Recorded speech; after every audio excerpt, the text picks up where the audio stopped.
Are you angry? Sure, I get angry. I get very, very angry and indignant. I don't like being locked up for something I didn't do, and I don't like my liberty taken away, and I don't like being treated like an animal, and I don't like people walking around and ogling me like I'm some sort of weirdo, because I'm not. I'm perfectly happy with the person I am, and I've always been. I had a dream which was not all a dream. The bright sun was extinguished, and the stars did wander darkling in the eternal space, rayless and pathless. And the icy earth swung blind and blackening in the moonless air. Morn came and went and brought no day, and men forgot their passions in the dread of this, their desolation. And all hearts were chilled into a selfish prayer for light. And they did live by watchfires, and the thrones, the palaces of crowned kings, the huts, the habitation of all things which dwell, were burned for beacons. Cities were consumed. If you were walking around and stopped because someone with a cast on their hand or leg was struggling to carry some books that were starting to fall, and he looked up at you and said, "Can you help me carry these books to the car?" Would you help him or not? If you answered no, you've saved yourself. But if you answered yes, then I have two pieces of news for you, one good and one bad. Let's start with the good news. If you're a man, you'll be fine and nothing will happen to you. The bad news, however, is that if you're a woman and you helped this man and later found out that his name was Ted Bundy, then you would have fallen into the trap. That's how the women who helped him were caught by one of the most notorious killers of the 20th century. He became such a symbol of terror that he made women afraid to walk alone at night. What did this man do to become one of the most infamous symbols of horror in history? A man who made young women think twice before leaving their homes, just from hearing his name.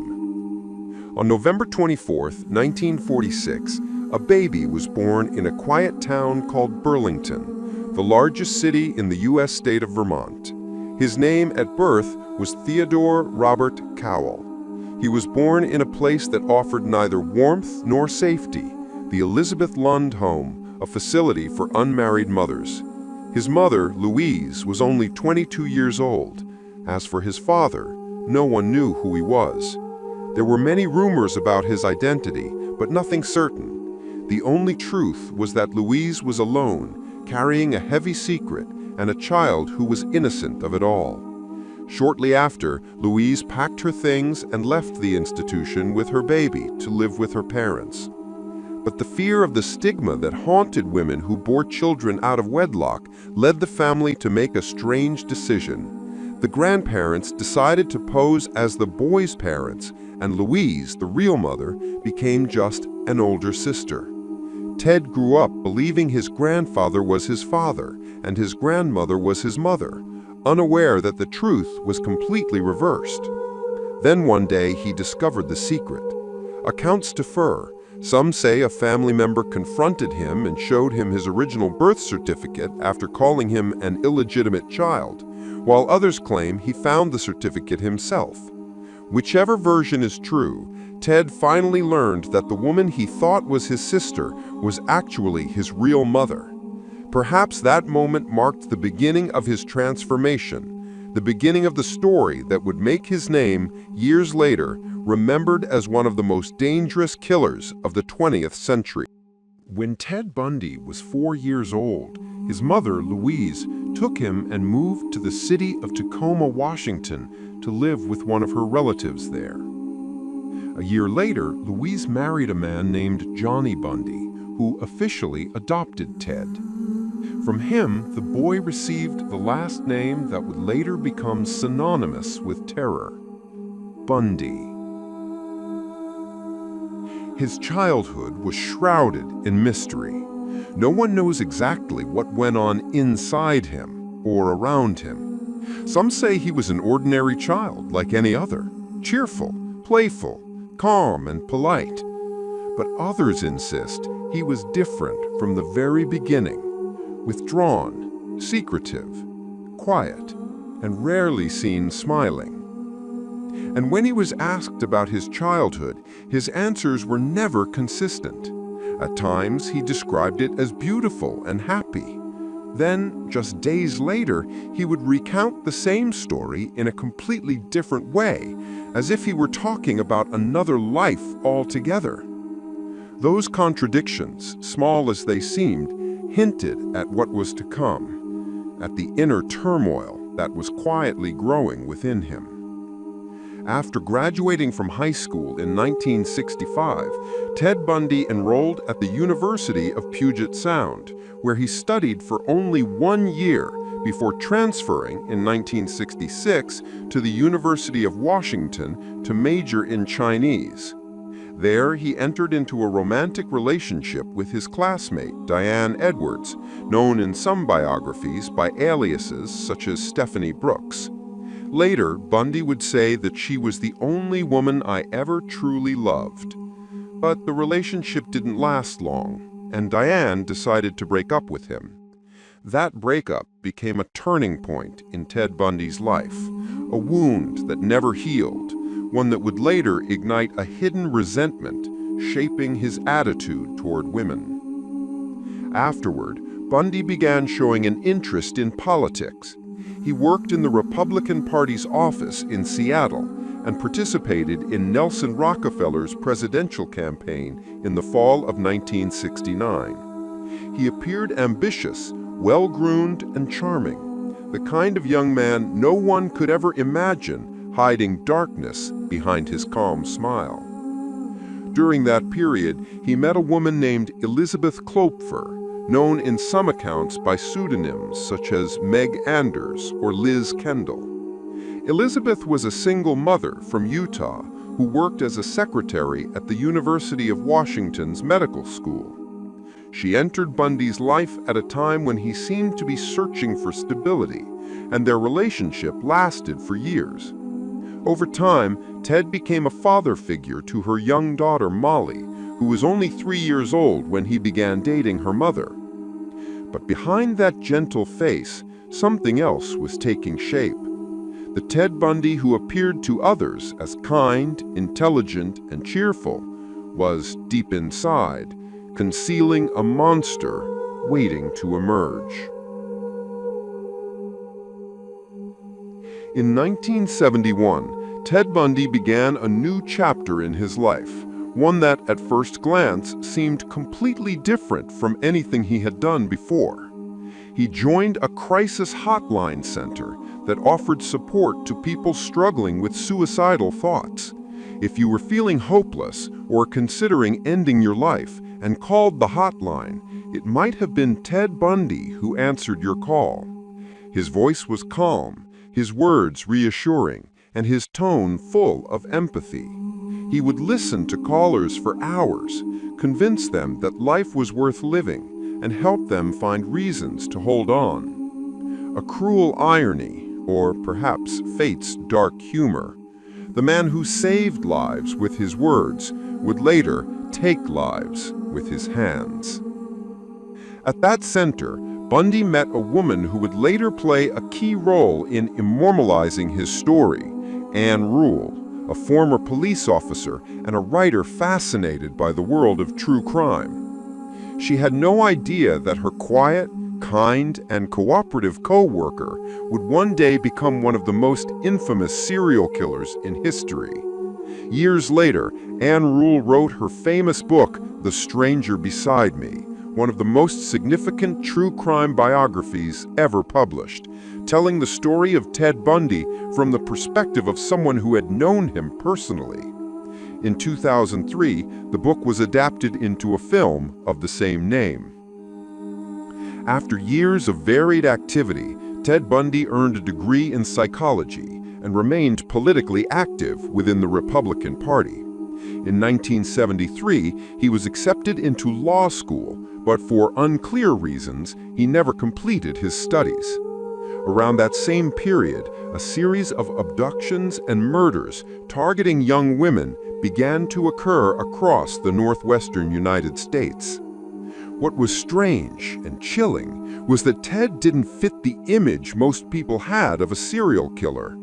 Unlike some notorious killers, such as Charles Manson, whose appearance or lifestyle might immediately arouse suspicion, Bundy came from an upper-middle-class background. He was conservative, well-mannered, charismatic, and appeared to have a stable career path in politics. Outwardly, he was driven by ambition and a desire for success, socially and professionally. But beneath that polished surface, darker motives were silently taking shape. The contrast between his public image and the monster lurking within became the shadowy backdrop, waiting for the right moment to emerge. There was no clear consensus on when or where Ted Bundy began killing his victims. He gave contradictory accounts to different people, deliberately obscuring the truth about his dark beginnings.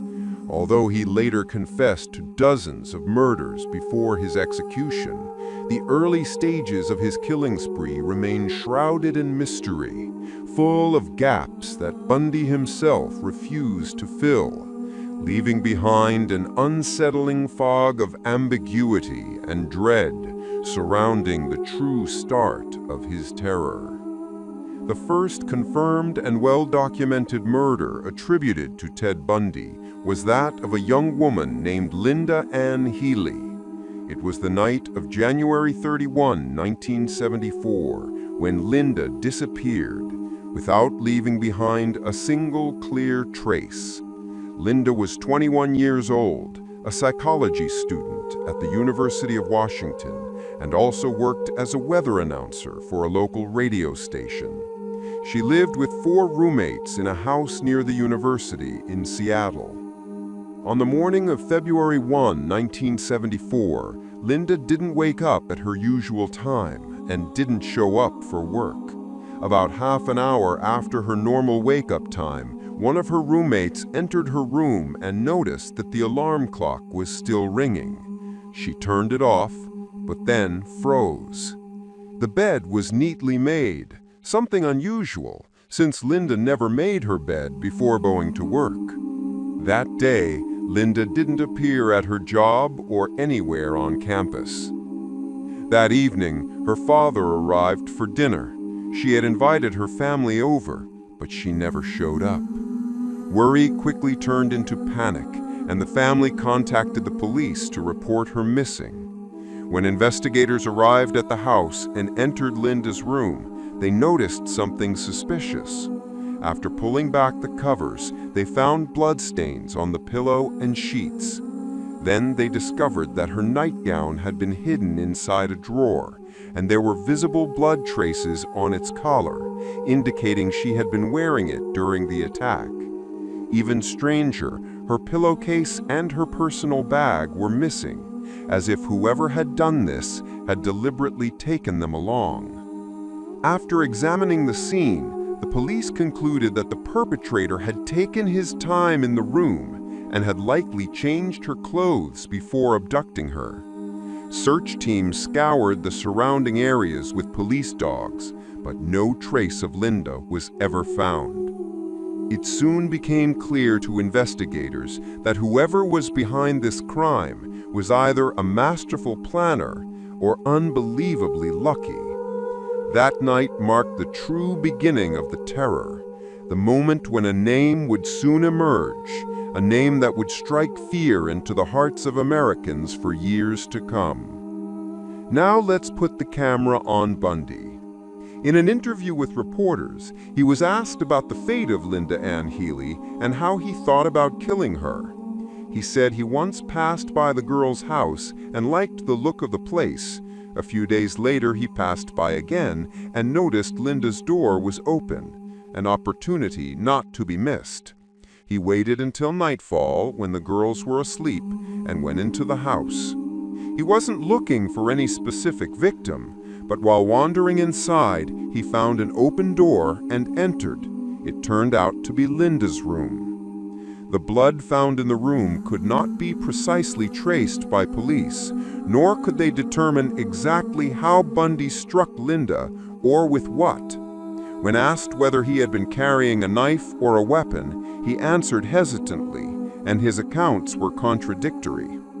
He made the bed and tidied the room so no one would realize Linda had been attacked and abducted, which bought him time, then carried her to the trunk of his car. He drove to a remote area to avoid drawing attention. There, he removed her clothes and assaulted her and did what he wanted to her. She had not yet died then, but later he decided he could not leave her alive, so he killed her and dumped her body in an isolated location. His condition that night, tension, fear, trembling, kept him from thinking about burying her or fully hiding the traces of the crime. Years later, some of Linda's bones were found in one of the mountains among sites where he dumped his victims. Analytically, his method in killing Linda was fairly improvised and left gaps that might have led to his being exposed and might have spared us some of the sorrow Bundy caused had he not learned from that experience. Those mistakes later pushed him to refine his methods in choosing victims, in how he handled them, and in concealing the traces of his crimes in a more professional way that reduced suspicion. The victims began to fall, one after another, roughly one woman each month. On March 12, Donna Manson, a 19-year-old college student, vanished from Olympia, about 95 kilometers from Seattle. She had left her dorm to attend a jazz concert on campus, but she never arrived. Later, Bundy admitted that he burned Donna's skull in his girlfriend's fireplace, saying he did it during a fit of paranoia and obsession with cleanliness. Then, on April 17, Susan Rancourt, 18 years old, disappeared while walking back to her dorm after an evening advisors meeting at Central Washington State College in Ellensburg, roughly 175 kilometers southeast of Seattle. After her disappearance, 2 other students came forward to report a strange man with a cast on his arm who had been asking for help carrying a stack of books to his car, a brown Volkswagen Beetle. That description would later become one of the most recognizable trademarks of Bundy's method for luring victims. Another month passed, and the same scene repeated itself. On May 6th, Roberta Kathleen Parks, 22 years old, left her dorm at Oregon State University in Corvallis, more than 400 kilometers south of Seattle, to meet friends for coffee. She never arrived. Bundy later claimed he had seen her in the cafeteria and persuaded her to go with him to a bar. But once she got into his car, he tied her up and gagged her and drove for hours back to Washington. During the drive, he assaulted her twice, then killed her in cold blood. That period marked the beginning of a repeating pattern of horror. Young women, beautiful, with similar features, vanishing under mysterious circumstances, and yet no one knew who was behind it all. Bundy's method increased the pace of his abductions. He would pick the girl he wanted and approach her pretending to be injured, wearing a cast on his hand and sometimes on his leg, acting so people would believe he needed help. Then he would ask the girl to help him carry some books to his car. Any normal girl would lend a hand. It seemed routine. She would carry the books to the car, which he usually parked in a remote, deserted spot.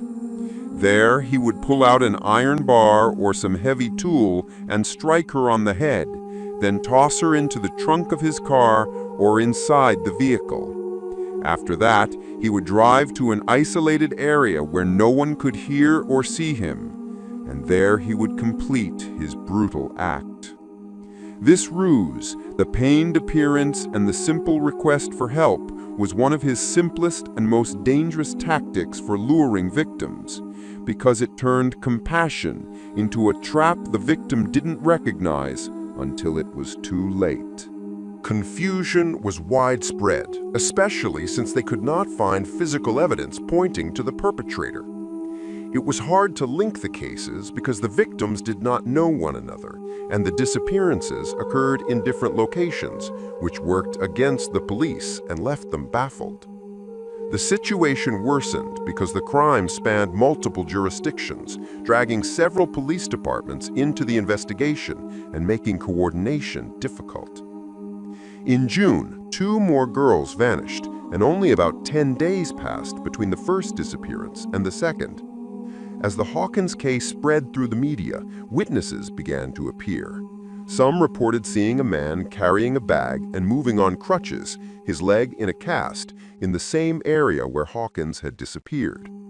One witness said that the man stopped her and asked her to help him carry a bag to a beige Volkswagen Beetle. I don't know exactly why she didn't help him, but perhaps it was fortunate that she was cautious and chose not to be kind and fall into the trap. That man had begun to play his game skillfully, doing as he pleased whenever he pleased. The number of victims increased, and with it, the number of witnesses. Police noticed many commonalities among the missing young women. They were all beautiful, college students, white, with hair longer than shoulder length, and they often disappeared at night. In most cases, witnesses reported seeing a man with a cast on his arm or leg driving a beige Volkswagen Beetle. On June 14, 1974, Bundy went to a lake that thousands of visitors frequented. Despite the crowds, he carried out his usual method. But this time, it wasn't one girl who fell into the trap. 2 girls disappeared on the same day. 2 months after the incident, some of their bones were found at a site about 3 kilometers from the lake. If you notice, his approach had changed this time. Previously, he'd abducted his victims at night in isolated places, but now he was doing it in daylight hours, a truly risky move.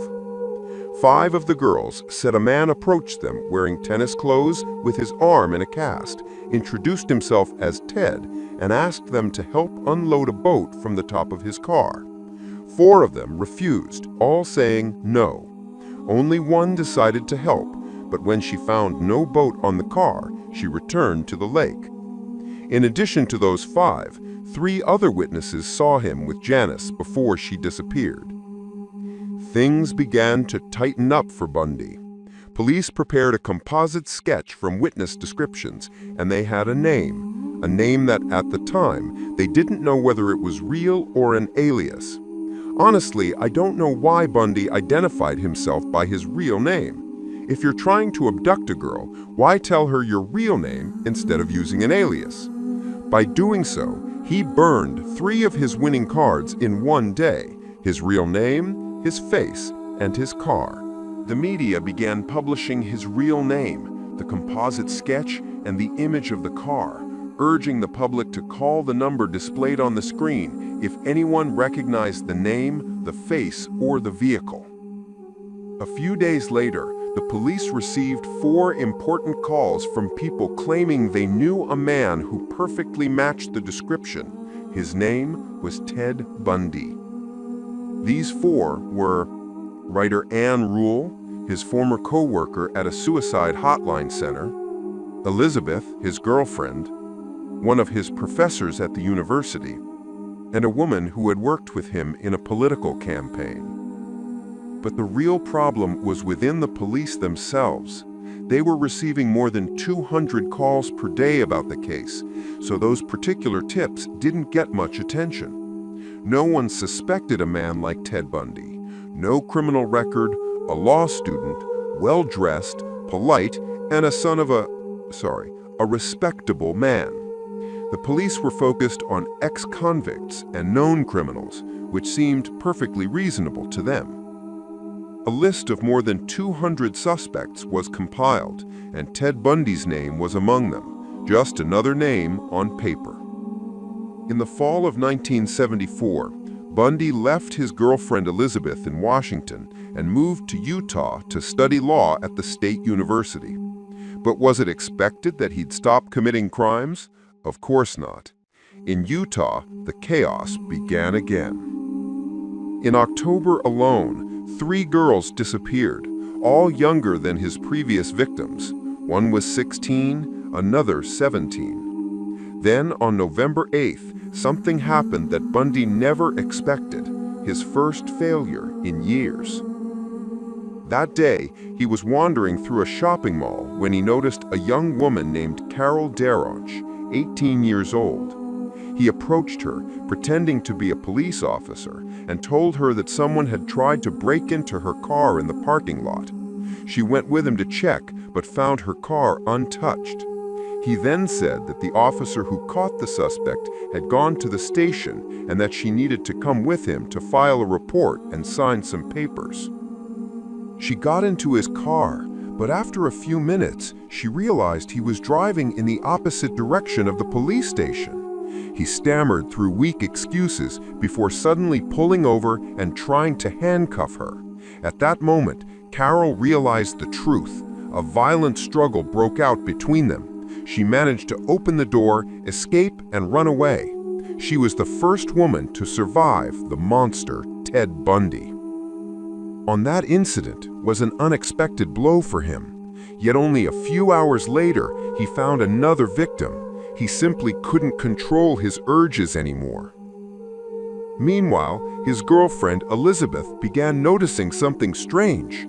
She was following the news about the missing girls in Salt Lake City, the same area where Ted had moved. She repeatedly called the police to share her suspicions, but they didn't take her seriously. In 1975, Bundy moved to Colorado, and the chaos continued. He would commit a crime in Utah, then drive to Colorado to do the same thing again before returning once more. During this time, detectives in Washington were building a massive database, sorting through the endless stream of information they received. As they compiled lists of suspects, Ted Bundy's name kept appearing again and again. And as time went on, the circle around him began to tighten, until the news came from Utah. Ted Bundy had been arrested. And men were gathered round their blazing homes to look once more into each other's faces. Happy were those who dwelt within the eye of the volcanoes and their mountain torch. A fearful hope was all the world contained. Forests were set on fire, but hour by hour they fell and faded, and the crackling trunks extinguished with a crash, and all was black. The brows of men, by their despairing light, wore an unearthly aspect, as by fits the flashes fell upon them. Some lay down and hid their eyes and wept, and some did rest their chins upon their clenched hands and smiled. And others hurried to and fro and fed their funeral piles with fuel and looked up with mad disquietude on the dull sky. The pale of a past world, and then again, with curses cast them down upon the dust, and gnashed their teeth and howled.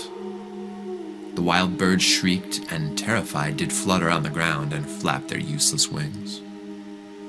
The wildest brutes came tame and tremulous, and vipers crawled and twined themselves among the multitude.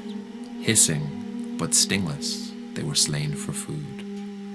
And war, which for a moment was no more, did glut himself again. A meal was bought with blood, and each sate sullenly apart, gorging himself in gloom.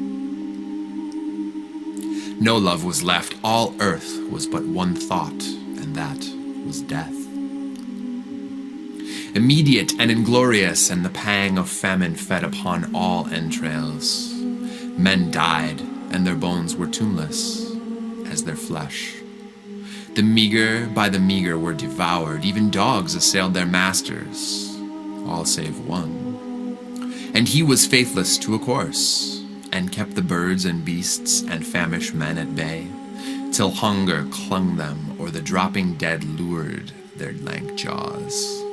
Himself sought out no food, but with a piteous and perpetual moan and a quick desolate cry, licking the hand which answered not with a caress, he died. The crowd was famished by degrees, but two of an enormous city did survive, and they were enemies. They met beside the dying embers of an altar place, where had been heaped a mass of holy things for an unholy usage. They raked up and shivering scraped with their cold skeleton hands the feeble ashes, and their feeble breath blew for a little life, and made a flame which was a mockery. Then they lifted up their eyes as it grew lighter and beheld each other's aspects, saw and shrieked and died. Even of their mutual hideousness they died, unknowing who he was upon whose brow famine had written fiend. The world was void. The populace and the powerful was a lump, seasonless, herbless, treeless, manless, lifeless, a lump of death, a chaos of hard clay. The rivers, lakes, and ocean all stood still, and nothing stirred within their silent depths. Ships, sailorless, lay rotting on the sea, and their masts fell down piecemeal as they dropped. They slept on the abyss without a surge. The waves were dead, the tides were in their grave. The moon, their mistress, had expired before. The winds were withered in the stagnant air, and the clouds perished. Darkness had no need of aid from them. She was the universe.